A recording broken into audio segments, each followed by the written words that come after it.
విజయసాయిరెడ్డి మొన్నటి వరకు వైసీపీ నేత, ఇప్పుడు వైసీపీనే భయపెడుతున్న నేత. మొన్నటి వరకు ప్రత్యర్థులకు ట్రబుల్ షూటర్, ఇప్పుడు వైసీపీకే ట్రబుల్ షూటర్. ఒక రకంగా ఆయన ఆలోచనలు, ఆయన మాటలు, తాజాగా ఆయన చేస్తున్న ట్వీట్లు, ఆయన చేస్తున్న విమర్శలు వైసీపీలో ఒక్కొక్కరిని టెన్షన్కి గురి చేస్తున్నాయి. వైసీపీ పట్టు తెలిసిన వ్యక్తి, వైసీపీ గుట్టు తెలిసిన వ్యక్తి, వైసీపీ గుట్టు విప్పాలనుకుంటున్న వ్యక్తి ఇప్పుడు విజయసాయిరెడ్డి. అందుకే వైసీపీ నేతల్లో ఒక కలవరం అయితే మొదలైందట.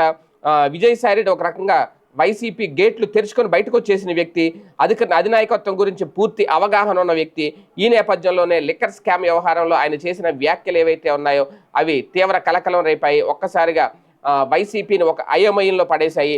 వైసీపీలో కీలక నేతలు విచారణ ఎదుర్కొనే పరిస్థితికి తీసుకొచ్చాయి.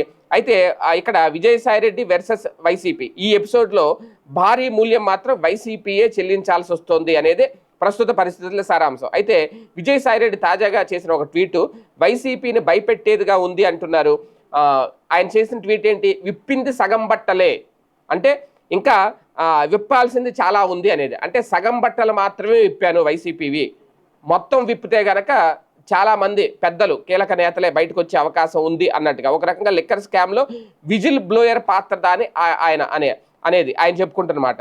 కానీ ఆయన విజిల్ బ్లోయరా, అంతకుమించి వేరే బ్లోయరా అనేది రేపొద్దున్న భవిష్యత్తులో తేలబోతోంది. మొత్తానికి విజయసాయిరెడ్డి అయితే ఓపెన్ అయిపోతున్నారు, అది చాలా స్పష్టంగా కనిపిస్తోంది. ఇప్పటికప్పుడు సిట్ అధికారులకు సహకరిస్తారు అని చెప్తున్నారు. వాళ్ళు ఏమడిగినా ఆ సమాధానం తన దగ్గర ఉంటే ఖచ్చితంగా చెప్పేస్తాను, ఇందులో దాచేది ఎవరినో కాపాడేది మాత్రం ఏదీ లేదు అని ఓపెన్గానే చెప్తున్నారు. ఇదే ఇప్పుడు వైసీపీ నేతల్లో మొదలైన అతిపెద్ద టెన్షన్.